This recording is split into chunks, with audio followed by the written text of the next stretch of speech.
So we're going to set up what is probably about at least a third, if not half, the type of orders that we have here at Think Ink, which is some sort of white underbase and color on top. So this is a two-color design that we're going to set up.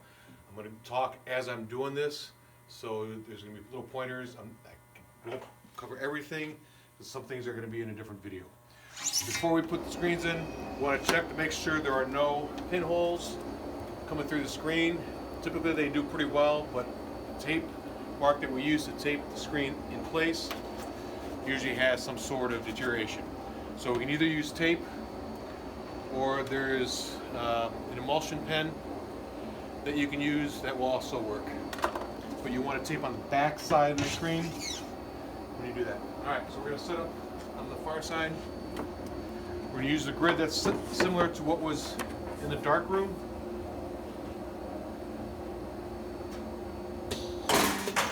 Lock it in place, bring the table up.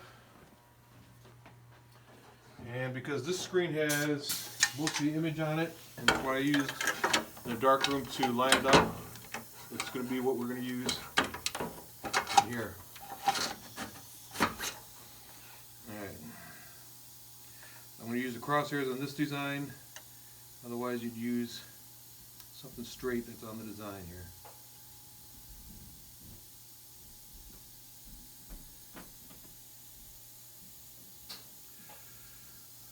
Once it's in place,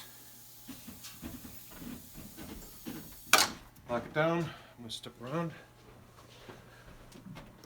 take it off the table. I then need to make sure that my flood bars, my squeegees are going to go over the print. The top one hardly ever moves. You only use that for certain situations. It's always the back one.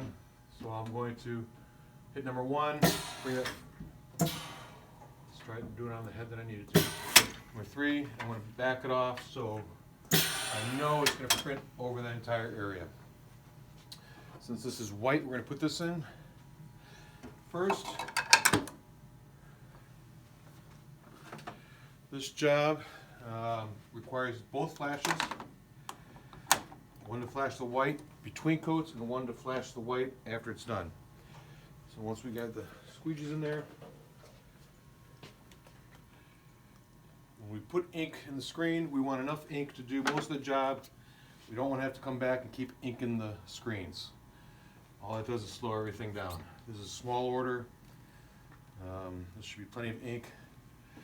Automatics require much more ink than manuals because you got to flood the entire screen. I did not tape the inside. On whites with jobs that are over 50 items, we want to put a strip of this tape on the inside to keep it from flowing over and oozing out the screen because it is a thicker ink. Thin inks, we don't have to worry about that or any other colors, just basically the whites. Alright, so that's in place. I'm going to turn on both flash units. Make sure the stopgap is where it needs to be. We talked about that on the other flash video on setup, so I'm going to bring that almost all the way down, but not quite. Alright, we're going to go back to the front here. Inevitably, you're going to get ink on you, so always check with your hands before you grab any shirts or before you start transporting or transferring ink to other areas of the press. All right. I'm going to go around Spray you. tack. Sorry, I think I should go over there. Yeah.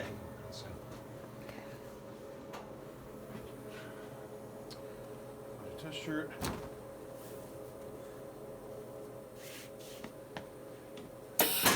Freewheel, bring it to the marked location. Alright, I'm going to hit test, and then this station that I want to have tested. This is on a manual setup right now, so it's test. Test print that head only. Flash is going to go out. We'll put a second coat on there.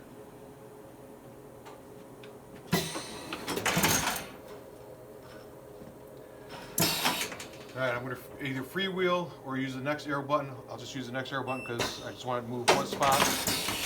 The second flash is in place. Put a t-shirt on there. I'm going to hit test. This is set up for about 3.2 seconds. I'm going to do it again because it's the first time the flash has been on, so I want to make sure it's fully cured. I could go over there and just hit the test button and just heat it up until it's ready. Don't need this board anymore, so I can take that off. I'll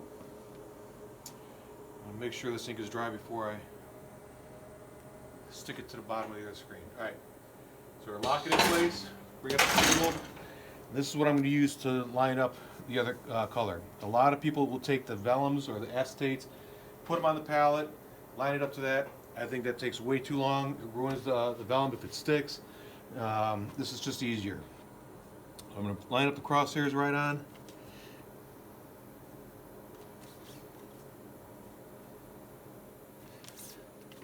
Check all crosshairs, and I'm also going to check the design, make sure there's nothing else that looks like it's out of place. When I lock it down, I'm going to lock down both of them at the same time. If I lock one, then the other, it has a tendency to maybe shift the screen. So I always want to push both of them down at the same time. Take it off table. Hit number 1 again. I need to change the flood stroke. So I hit number 1, number 7. Bring this back a little bit more. So it covers the whole thing. We're good there. I need to take this off. I always forget to turn that off when I go to print, and it messes things up. So I'm going to grab 2 more squeegee and flood bar. Alright, when I put these in, I'm going under and then snapping it up in place. This has to be locked in, same space on either side. This is going to go the opposite. This is going to go backwards in and flip up. So same thing, I'm going to center that. The ink that we're going to use is this Mint.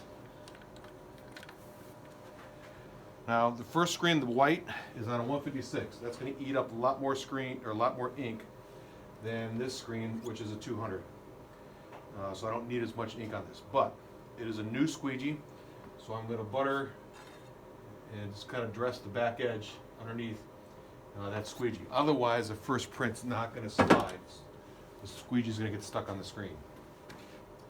Alright, hit test.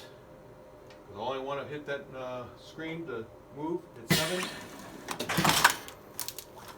going to speed this up a little bit so it doesn't do that burping all the way across.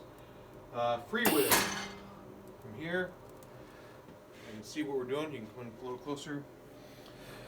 So it looks alright, but you can see a ghost on the bottom of the line, ghost on the bottom of the lettering, and it's not quite lined up on the crosshairs. So I'm going to bring it up a little bit, and this will be in another video, but I want to get this lined up as best I can so I don't have to keep going back and forth.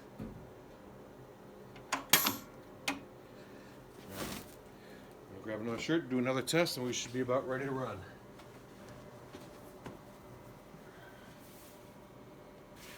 Same process.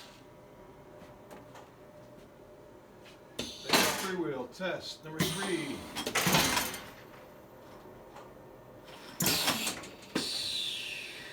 If this lines up and everything's good, I'm going to take the blue tape. This is painter's tape, trim tape. This works much better than masking tape or anything else. So tape off the crosshairs and make sure I get those all taped off. Oops, all taped off before I go to print.